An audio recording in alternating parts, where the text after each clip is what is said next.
자, 두 번째 인물 송영길 의원은 어떨까요? 송영길 의원 사실 그동안에 당권에 출마할까 말까 뭐 전망도 많이 엇갈렸고 뭐 입각 가능성도 있다 이런저런 얘기도 많았습니다. 하지만 이 박지원 의원의 방송 인터뷰 송영길 의원이 이재명 대통령과 만났을 때 이재명 대통령에게 출마하겠다 해서 결선 투표로 가서 김민석 국무총리와 하나가 돼서 승리하는 어떤 그런 시나리오를 얘기를 했고 이재명 대통령도 거기에 대해서 긍정적인 어떤 반응을 보였다라는 이걸로 해서 이제 송영길 의원의 전당대회 출마는 기정사실화 된 것 아닌가 이렇게 판단할 수가 있습니다. 지금 현재 국회의장 특사로 미국 방문 중인데 아마 돌아오고 나면 28일, 27일쯤 되겠죠. 돌아오고 나면 출마 여부에 대해서 밝히지 않을까 그렇게 예상이 됩니다. 송영길 의원 6남매 중 4남매가 고시 합격했습니다. 뭐 이 수재 집안이라고 할 수 있죠. 1963년 전남 고흥에서 태어났습니다. 아버지가 면석이었는데 이 세 명 김민석, 송영길, 정청래 중에 나이로 본다면 이 공식 나이로 본다면 송영길 63년생, 김민석 64년생, 정청래 65년생 이 순서가 이렇게 됩니다. 공통점도 있지만 나이는 한 살씩 그렇게 공인 나이로는 차이가 있고요. 송영길 의원 6선 의원입니다. 가장 이 선수가 높죠. 김민석, 정청래 4선 의원인데 송영길 의원은 6선 의원입니다. 연세대 경영학과를 나와서 연세대 총학생회장을 지냈습니다. 김민석 국무총리는 서울대 총학생회장, 송영길 의원은 연세대 총학생회장을 지냈습니다.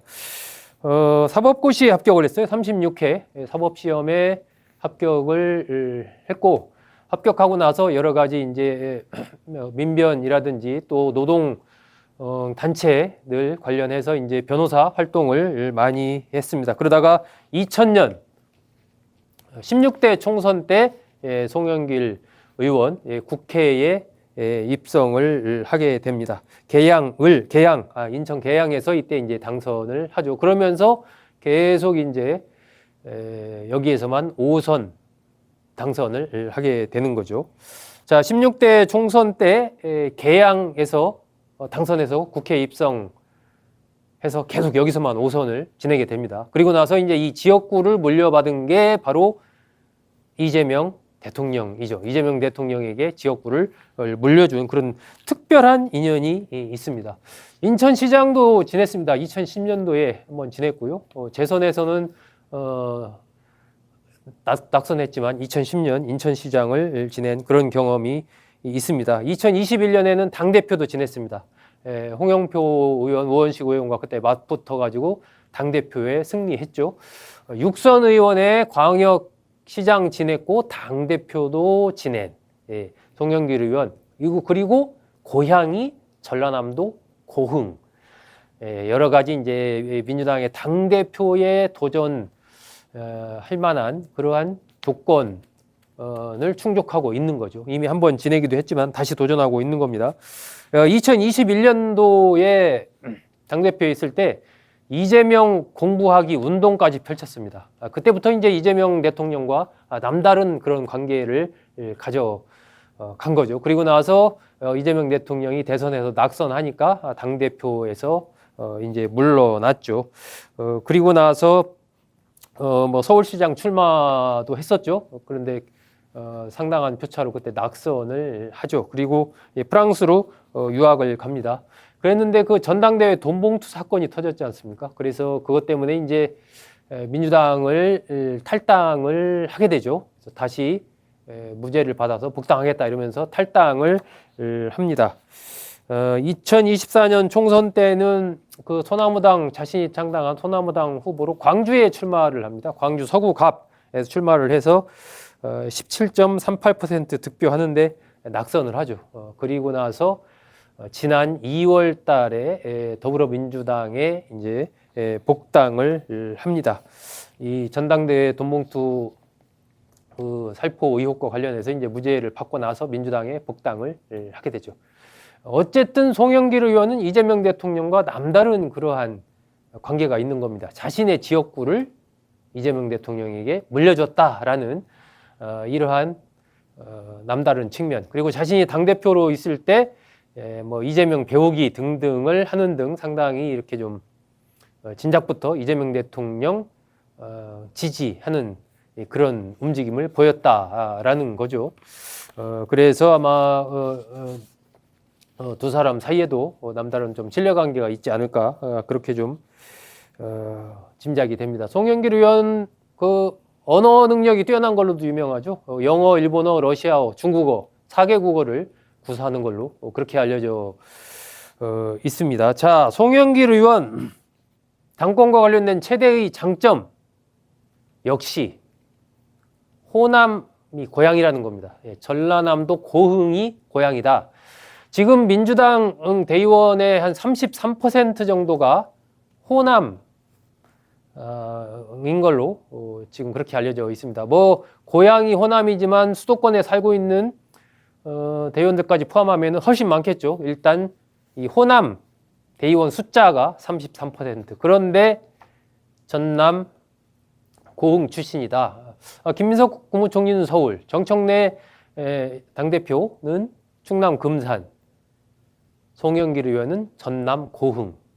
요것이 일단은 장점이다. 그리고 어쨌든 민주당에서 이번 지난 총선까지 포함해서 아니죠, 이번 6.3 재보궐선거까지 포함해서 6선 의원을 기록했다라는 이 무게감, 광역시장을 지내고 당대표를 지냈다라는 이러한 거, 이것도 이제 뭐 장점으로 볼 수 있습니다. 그리고 세 번째는 이제 이재명 대통령과 신뢰관계, 소통이 잘 된다라는 점. 이건 이제 김민석 국무총리와 통하는 또 그 공통점이라고 할 수 있는데, 서로 다른 어떻게 보면 그런 관점에서 장점이라고 평가할 수가 있습니다.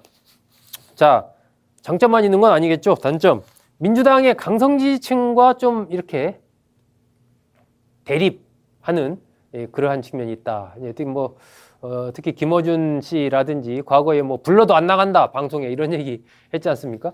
송영길 의원 전반적으로 강성 지지층의 흐름과는 조금 결을 달리하는 그동안의 행보를 해왔습니다. 한미 FTA도 이제 찬성하는 그런 입장을 밝혔었고, 원전 건설과 관련해서도 문재인 정부 때 탈원전 기조였지만 그 원전을 또 건설해야 된다 이런 입장도 밝힌 바가 있고, 그래서 주로 이제 먹고 사는 문제, 민생 문제 이런 쪽에 중점을 둬야 된다 이런 관점을 가져왔기 때문에 어떻게 보면 지금 현재 이른바 뉴 이재명 그룹의 그런 결과 같은 흐름을 가져왔습니다. 이 김어준 씨라든지 이쪽과는 조금 결이 좀 다른 그런 측면이 있습니다. 그리고 이제 리더십이 좀 불안하다 이런 평가가 있습니다. 말 실수나 스킨십이 좀 약하다.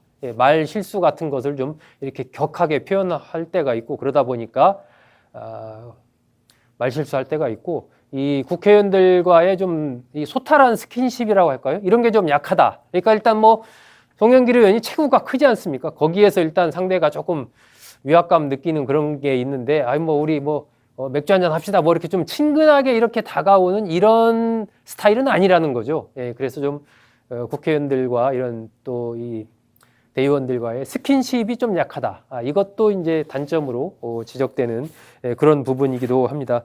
제가 이제 자료를 찾아보다가 과거에 송영길 의원 어떤 정치 철학이라고 할까요? 등 이렇게 좀 나와 있는 걸 한번 봤습니다. 그렇게 얘기를 했더라고요. 송영길 의원이 이른바 무항산 무항심. 이렇게 좀 배가 불러야 금강산도 식후경이라고 좀 이렇게 곳간에서 인신남다. 먹을 것이 풍족해야 마음도 낼 수 있다 하는, 그것을 자신의 어떤 이 정치 철학으로 삼고 있다, 이런 얘기를 하는 걸 제가 봤습니다. 먹고 사는 문제가 가장 중요하다라는 거죠. 그래서 과거에 송영길 의원이 그 연구소 했던 그것도 먹고 사는 문제 연구소, 이름이 그랬습니다. 먹고 사는 문제 연구소. 이 정도로 이제 송영길 의원은 어떤 현실적인 문제, 민생 문제 이런 것에 이제 정치가 좀 해결책을 내야 된다. 그쪽에 포인트를 둬야 된다.